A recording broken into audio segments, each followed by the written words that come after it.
Boa noite a todos. A semana passada nós fizemos aqui uma breve reflexão sobre o centro espírita. E quando mencionávamos algo a respeito, também recebemos, digamos assim, em cima da hora, a possibilidade de esclarecermos sobre a diferença que pode existir entre médiuns espíritas e médiuns do candomblé. Então nós mesclamos o quanto foi possível para tecer os esclarecimentos, para atender, como a gente faz de um modo muito atencioso, muito especial, às pessoas que fazem sugestões de temas para as nossas palestras de divulgação espírita públicas e ordinárias. E dando continuidade, de certo modo, a essa reflexão, que também faz parte do encerramento dos nossos estudos do Oeste, quando também analisamos o movimento espírita como um todo, e assim trazendo essas reflexões, nós queremos fazer algumas considerações aqui. Primeiramente, que quando Allan Kardec concluiu o seu trabalho magnífico, trazendo-nos as 5 obras básicas que compõem a doutrina espírita a ser apresentada ao mundo, ele também cogitou de como esse material poderia ser bem aproveitado. Ele criou um projeto, considerado o chamado Projeto 1868. Esse projeto está no livro Obras Póstumas, que foi um material recolhido, um compêndio, uma coletânea, uma miscelânea de várias crônicas, de vários projetos que Allan Kardec escreveu, mas não tinha publicado ainda em forma de livro. Mas coube justamente a Federação Espírita Brasileira a tarefa de elaborar esse livro chamado Obras Póstumas, o próprio nome sugere. São obras que foram publicadas, aí sim, muito obrigado, depois que a pessoa desencarnou. Pois bem, o projeto 1868, ele é apresentado logo no primeiro dia dos nossos estudos em nossas casas espíritas. Especialmente aqui, a Sociedade Espírita Albertino Marques Barreto.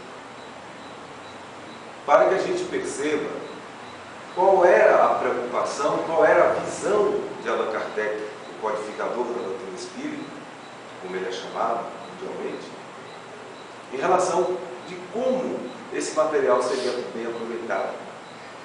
O projeto contempla várias coisas e, dentre elas, fala da unidade de princípios, fala do estabelecimento central, de uma organização muito bem cuidadosa, entre outras propostas. Mas o que importa nesse momento, nessa breve reflexão, é que tenhamos esta ideia em mente. A Sociedade Espírita Albertino Marques Barreto, que tem essa instituição aqui no nosso lar, como uma extensão do seu trabalho institucional, tem primado para tentar adequar o projeto que Allan Kardec fez à prática espírita, ao movimento espírita. Este é o plano de ação, esta é a proposta pedagógica, essa é a nossa ação didática. O ano que vem, o ano de 2017, a nossa instituição vai completar 30 anos de existência, trabalhando exclusivamente em cima desse projeto, onde ali se prevê também que se crie um curso regular de Espiritismo para formar um grande número de médiuns e adeptos esclarecidos. Estamos na culminância, o ano que vem, de 30 anos dessa proposta dentro da nossa instituição. E vamos verificar o que aconteceu desde que o Espiritismo surgiu no mundo até hoje. O Espiritismo realmente está cumprindo o seu papel de ajudar na transformação da humanidade, de fazer com que as pessoas entendam qual é a sua essência, a sua origem divina e a sua destinação para a perfeição, aquela que Jesus conquistou e veio aqui pessoalmente nos mostrar. Quem amar vai chegar no mesmo nível que eu cheguei. Ele foi o exemplo, o modelo, o guia enviado por Deus para nos mostrar para onde nós poderemos ir, como nós poderemos conquistar a nossa felicidade. E ao lado disso, lógico, existe a lei de liberdade, que é uma das leis divinas, e nós recomendamos, e ontem fizemos uma enquete com os nossos alunos, e recomendamos reiteradamente que devemos ler, reler, meditar todos os dias no livro terceiro de O Livro dos Espíritos, obra básica, especialmente quando ali se apresenta cada uma das leis divinas. E a lei de liberdade é uma dessas. E nós vamos perceber que em 3 anos de pregação, Jesus falou de todas estas leis. Por exemplo, a lei de liberdade. A semeadura é livre, mas a colheita é obrigatória.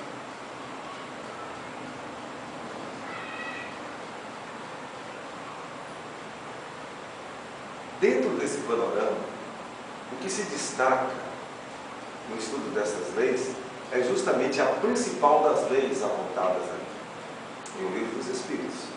A lei de amor, justiça e caridade.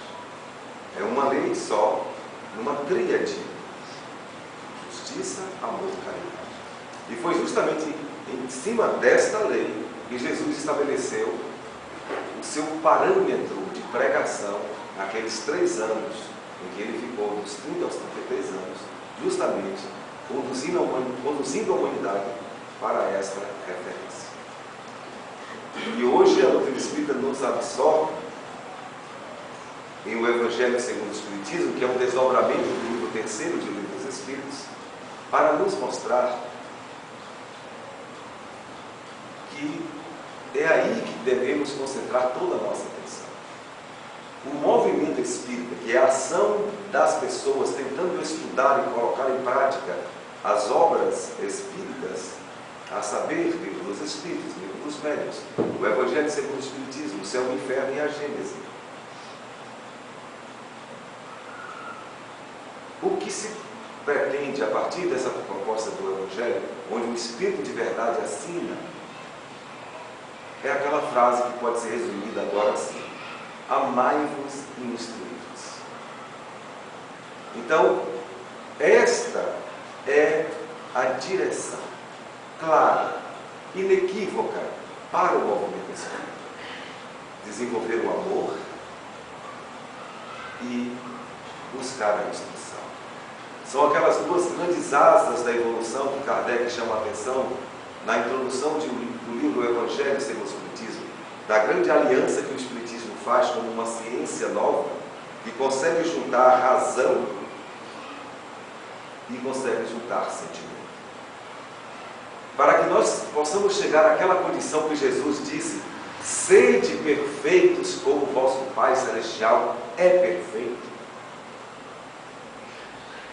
Devemos observar esses 2 prismas do processo de evolução, que é uma das leis de Deus, a lei do progresso. Então, antes de nós começarmos qualquer coisa na casa espírita, qualquer atividade, e as possibilidades são muitas, são tantas, quantas possamos realizá-las de acordo com as nossas iniciativas pessoais e coletivas, de acordo com aquilo que cada um pode dar de si mesmo, que submetamos-nos todos ao crivo do amor. O que estamos realizando é em nome de quem? De quê? É o amor? Estou trabalhando por amor a alguém, a uma causa? Este é o primeiro prisma. E a partir dele, concentrarmos toda a nossa atenção. Porque ninguém poderá ser feliz, nunca, jamais, se não aprender a amar. E logo em seguida a instrução. O principal atributo da alma humana, logo nos primeiros questionamentos feitos por Allan Kardec em O Livro dos Espíritos, e a resposta a uma questão sobre o que seja o espírito, a definição é de que ele é o princípio inteligente.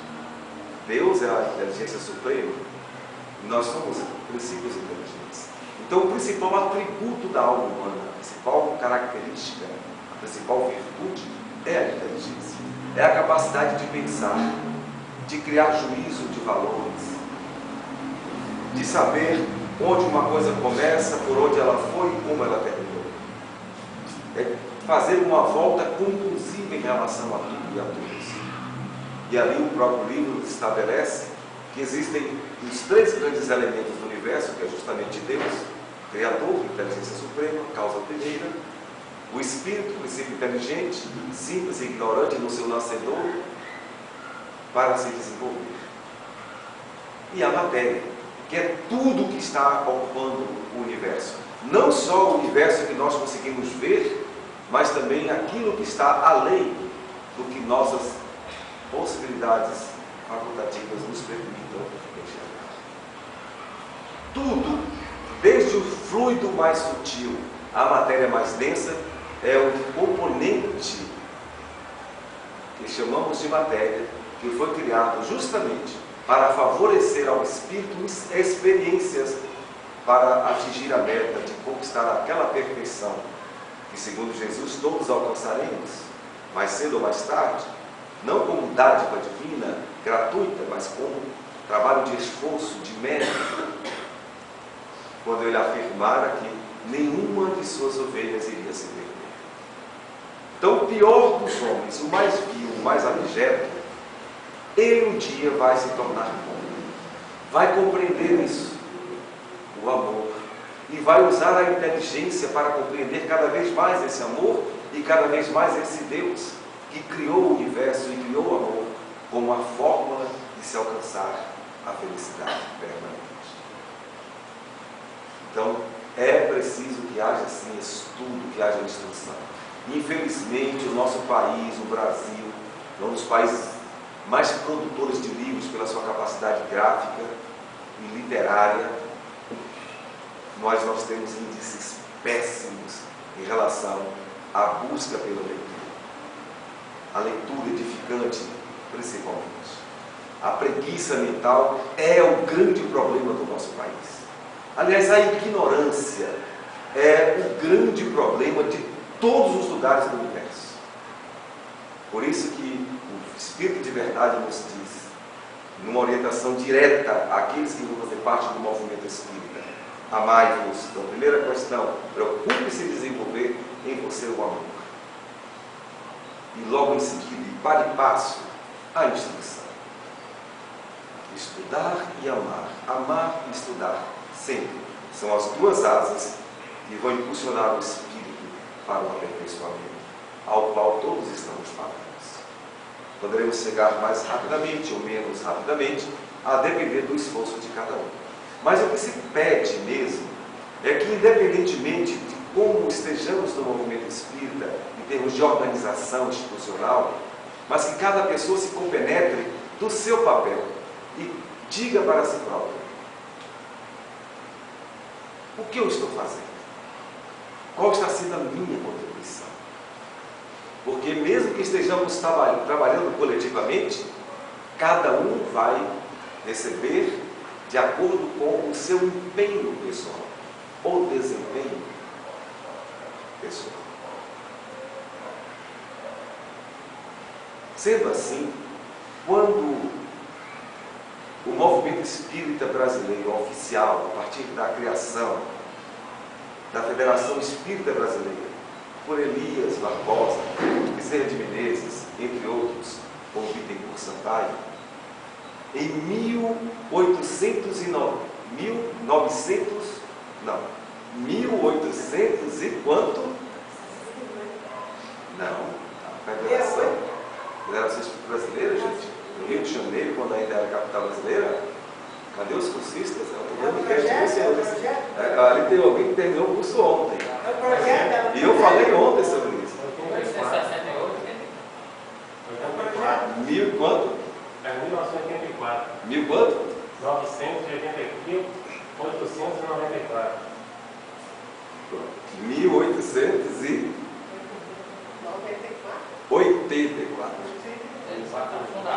Eu falei até para a turma ontem, falei, ó, esse curso está inválido. Eu fiz várias enquetes sobre leis da natureza. Ou seja,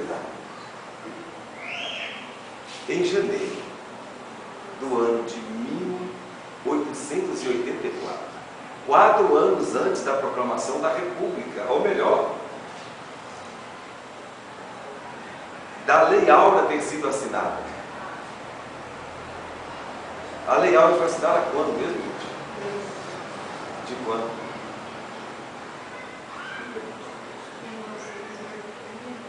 Depois você vai colocar isso tudo lá para responder. Eu não vou falar. E depois ainda, depois teve a proclamação da República também. Gente, a pesquisa está certa. O brasileiro não lê. E aquilo que lê, está escrito isso lá na pesquisa. Ele esquece. Meu Deus, estamos numa casa espírita. Olha que o IBGE diz que dentre todas as religiões, os que mais estudam são os espíritas. A Lei Áurea foi em quantos? Sim. 65. Hã? 1865. Foi isso? Não? 64, 65. Então é bem. Não. Eu só estou dizendo que a Federação Espírita surgiu como órgão de unificação para movimentar o espiritismo no Brasil antes da proclamação da Lei Áurea e da proclamação da República. Quando o Brasil ainda era império. E aí, quando completamos 100 anos de existência do movimento federativo para dar legalidade, para dar respeitabilidade, inclusive civil e jurídica, já que a Constituição brasileira, inclusive a republicana, que surgiu logo depois, estabelecia que somente o catolicismo era considerado religião oficial. Então não foram fáceis os primeiros dias de quem tentou estudar o espiritismo nas casas espíritas que surgiam, porque muitas vezes havia ação judicial de padres pedindo a delegados que fossem acabar com aquelas aquelas reuniões que eram consideradas hereges, porque a Constituição brasileira dizia que somente o catolicismo poderia ser professado no país. Tanto que nós estamos aí vivendo a nossa república, e eu diria, a nossa república é tão cheia de orgulho assim. Foi uma maravilha realmente essa república? É uma pergunta para se fazer. É um processo de evolução. E agora mesmo, quando vinha para cá, a proposta para se criar a regulação da aposentadoria, mexeu em todo mundo, quem vai trabalhar, mas com uma ressalva: militar não. Não mexa com militar. O militar vai ter todos os direitos. Então, a Constituição já está ferida aí. O direito não é igual para todos? Ou estão com medo que, com os abusos, os militares voltem a praticar um golpe e tomem de novo o país como fizeram em 1964, quando eu tinha apenas 4 anos de idade. Me lembro até hoje. Por que essa diferenciação da lei já dedicada? Que república é essa? Alguém comentou conosco sobre isso. O que é que nós achamos? Que o Espiritismo pensa, o Espiritismo participa. O que é que a gente acha disso? A opinião nossa é muito tranquila.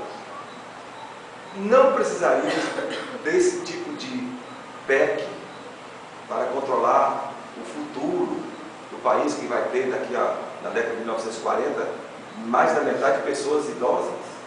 Eu, inclusive, com certeza estarei lá, se Deus quiser. Eu digo, não precisa de nada disso. Só precisa de duas coisas. Duas coisas. Que todos os agentes públicos de vereador a presidente, todos os poderes, secretários e todas as oligarquias coligadas, parem de roubar. Não precisa fazer nada, basta baixar esse decreto, todo mundo cumprir. Paremos de roubar hoje. E o dinheiro que entra todos os dias dos impostos, que não são impostos baratos, que sejam geridos com honestidade, cumprindo as finalidades constitucionais previstas, com racionalidade, com economia, e assim por diante. Basta isso e vamos ter muito dinheiro para que todo mundo tenha vida digna nesse país. Mas também a gente respondeu. Além de serem apenas necessárias essas duas medidas para resolver qualquer problema econômico e financeiro do nosso Brasil, há um subterfúgio. Há algo subentendido que não é tão subentendido assim. Dá vontade até de falar aquela frase da canção de Cazuza: a sua piscina está cheia de ratos e a sua verdade não corresponde aos fatos. Porque a verdade, que pode estar muito bem encadeada por trás de tudo isso, é que criemos agora a falência da aposentadoria pública para alavancarmos um sistema privado que vai ganhar muito dinheiro. Porque as pessoas não vão poder agora trabalhar com 4 anos para poder se aposentar com 60. Já tem menina aí com 4 anos pedindo emprego para se aposentar com a cidade, se for seguir essa linha aí. Então é lógico que vai inviabilizar o processo público. Então quem vai ocupar o espaço? O sistema privado, que está vendo uma mega fortuna que vai entrar. Todo mundo recorrendo à aposentadoria privada para garantir que possa aposentar com tranquilidade depois de 35 anos, 40 anos de trabalho. É isso que está acontecendo. Essa é a visão. E o movimento espírita, como é que ele se coloca diante de tudo isso?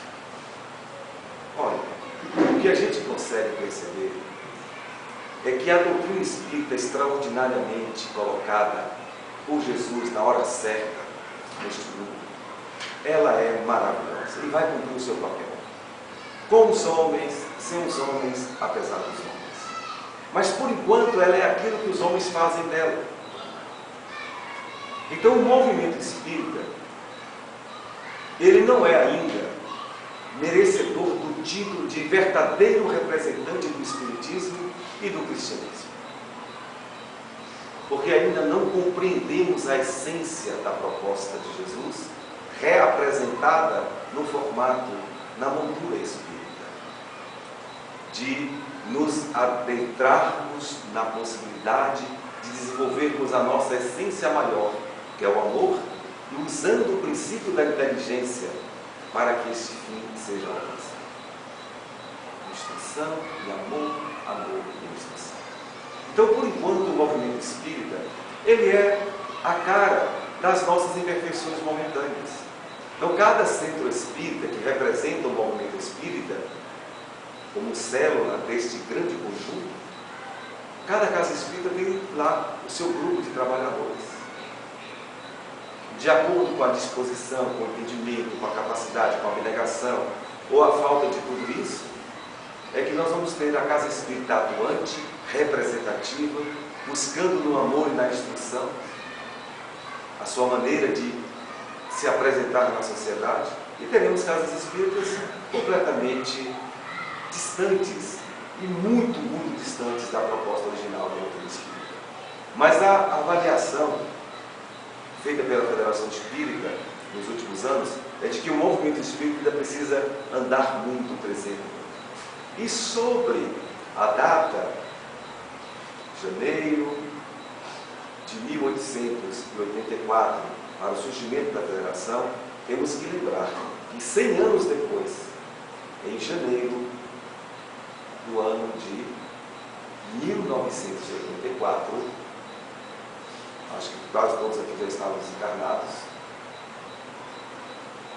a Federação entra com um projeto pedagógico extraordinário.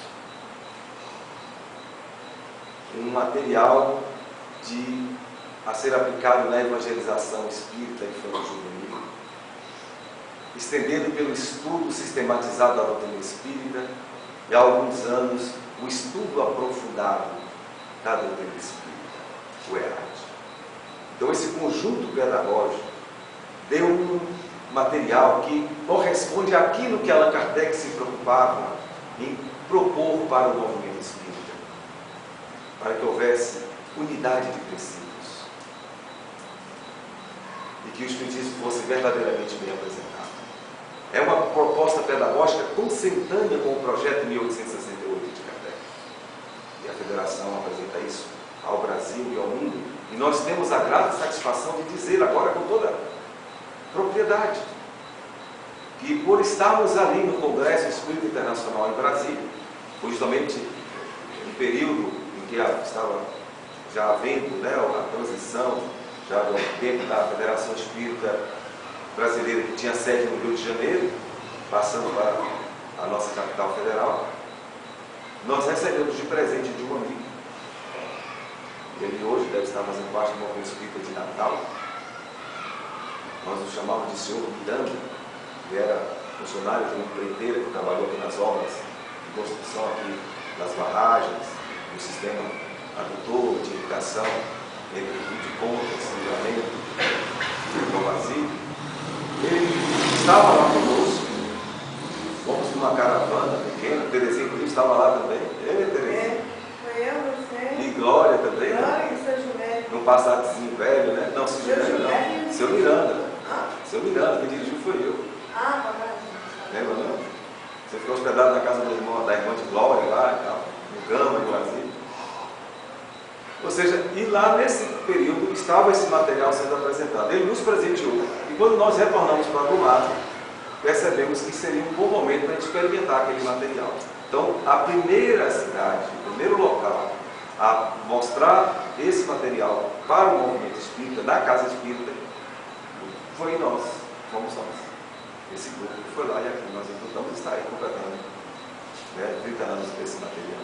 E estamos agora fazendo avaliação. Por isso, estamos ocupando aqui o espaço doutrinário para falar sobre isso. Valeu a pena? Não valeu a pena? Há poucos dias, no movimento espírita local, alguém questionou da Federação Espírita, como diretoria, que mora em Salvador, sobre se as tendências espíritas de Brumados são compatíveis. Por exemplo, se Brumado pode ter 3 ou mais centros espíritas, e coube a uma dirigente nossa, acho que foi Charlene, inclusive, estava lá no presidente atual da instituição, o esclarecimento de dizer o seguinte: olha, em Brumado tem 3 vertentes nas casas espíritas. Temos casa espírita, que é o caso nosso, que ela prima pelo estudo sistematizado e pela organização institucional, respeito às leis, às normas, tudo isso conjugado com os estudos e uma prática voltada para esses fins, para atingir-se estas metas de aprimoramento. Temos casa espírita que também tem um material de estudo muito interessante, mas que também não acha muito bom essa sistematização mais disciplinada, mais rigorosa, em termos de aplicabilidade do material espírita. E temos casa espírita que propõe simplesmente a cura, que a pessoa vai lá, um médium, os espíritos vão lá e vão fazer curas. E a pessoa perguntou, da Federação, a nossa presidente, sobre se havia público para essas 3 propostas. E claro, o nosso presidente disse que sim. Há público, sim. Tem aqueles que gostam do estudo mais apurado, com disciplina, na aplicação da metodologia funcional, para que os trabalhadores da casa espírita e os médiuns sejam pessoas que têm um mínimo de capacitação e um mínimo de comprometimento, ou quando não, de respeito à instituição e às suas normas. Tem pessoas que gostam desse material, que é o nosso caso, naturalmente. e de todos que frequentam as nossas casas. Gostam desse modelo, dessa metodologia. Mas também tem aqueles que gostam de algo um pouco, digamos assim, mais light, que tenha tudo isso, tenha isso tudo, mas sem muito apurar, sem muita, talvez, necessidade de apresentação de compromissos mais diretos, mais formais com a casa espírita. E tem aqueles que gostam da casa espírita, onde a proposta é: venham aqui, que aqui tem um médium, aqui tem um espírito que vai fazer curas. Então tem pessoas que vão, e tem gente que vai nos três, inclusive. Vai um, vai outro, vai outro. Pronto. Então, mas isso, nós podemos dizer o que nesse movimento espírita? Tem alguma coisa errada aí? Não tem. É aquilo que nós estamos falando. O movimento espírita, ele é feito por pessoas, e somos nós. Então todos nós vamos levar as nossas tendências, nossas preferências para as casas espíritas que vamos frequentar. Por isso que nesse sentido pode-se dizer que o espiritismo será aquilo que deles fizerem os homens. Mas não quer dizer que o espiritismo então está privado de progredir, de chegar ao seu nível máximo por conta dessas diferenças. Mas é que não há possibilidade de se atingir o ponto máximo do movimento espírita, ao se encontrar com a doutrina espírita, sem que todas essas etapas sejam vencidas. Por isso que se prega hoje que devemos conviver com as diferenças, com as adversidades. Não vamos até discutir, brigar, desentender, porque um preferiu a cura mediúnica, outro preferiu estudos com menos comprometimento institucional, e outros são mais rigorosos nesse comprometimento. Não. São facetas naturais do movimento espírita. E cada pessoa vai se encaixando naquele que faz parte do seu momento. Mas o espiritismo vai ficar preso a tudo isso e não vai progredir se as pessoas resolverem não avançarem o suficiente para alcançar o nível da doutrina. Esse risco não existe. Porque o espiritismo vai andar com os homens, sem os homens e apesar dos homens, porque ele faz parte de uma lei universal. O espiritismo está mostrando aquilo que está na natureza. Então é uma questão de tempo que todo mundo compreenda que as coisas são assim. Qual é o nosso destino? De onde viemos? Qual é a nossa essência? Por que estamos aqui? A necessidade das várias reencarnações, para que hajam recapitulações inúmeras, até que haja um crescimento da capacidade de se entender a vida, de se entender Deus, porque Jesus colocou isso, que devemos amar a Deus acima de todas as coisas. Mas como é que eu vou amar alguém que eu nem conheço direito? Eu nem sei como é que é. Então é lógico, vai precisar ser um esforço de fé e de raciocínio. A fé raciocinada, a fé inteligente, para que a gente compreenda cada vez mais Deus e como Ele projetou a vida e o que Ele espera de nós e o que Ele quer nos entregar. Então conhecer as leis naturais, como eu disse no início dessa preleção, para que a gente entenda Deus, agora que nós temos inteligência para aprofundar sobre isso, que até então tudo que se falava de Deus era considerado um mistério, então ninguém pode saber. Não, está certo que a gente não entende muita coisa porque a nossa inteligência ainda é pequena, mas nós deveremos usar essa inteligência para que ela se engrandeça até que possamos entender Deus perfeitamente e chegar à condição de Jesus, que Ele é o modelo, Ele é a meta. Ele já está integrado a Deus perfeitamente, já venceu todas as etapas da evolução, e é nele que devemos mirar para continuarmos a projetar as nossas vidas, não só dentro do movimento espírita, mas dentro do movimento individual que nós fazemos em relação a nós mesmos. Então, sendo os espíritas, podem fazer muitas coisas, trabalhos diversos, de acordo com a capacidade e a disposição dos seus frequentadores. Não há limites para os trabalhos da Casa Espírita. E nós todos somos alunos, somos aprendizes, e com o tempo, com as experiências, com as reencarnações, certamente, um dia nós entenderemos que somos todos componentes de uma mesma família, que somos filhos de um mesmo Pai, e que o que nos movimenta é a grandiosa ação fraterna, que interliga todos os seres com Deus, interliga todos os seres com a natureza. Assim, obrigado pela respeitosa atenção e fica aqui esse trabalho como sendo o tema da nossa reflexão de ontem, em nossa aula que encerrou mais um ano do EJA, do terceiro ano, como considerações finais. Então, atendendo ao próprio programa de estudos, que devemos trazer para o público, que não faz parte ainda do estudo de forma direta, algumas das ideias, algumas das propostas que são discutidas em nossas salas de aulas do estudo sistematizado da doutrina espírita. Muito obrigado mesmo a todos pela respeitosa.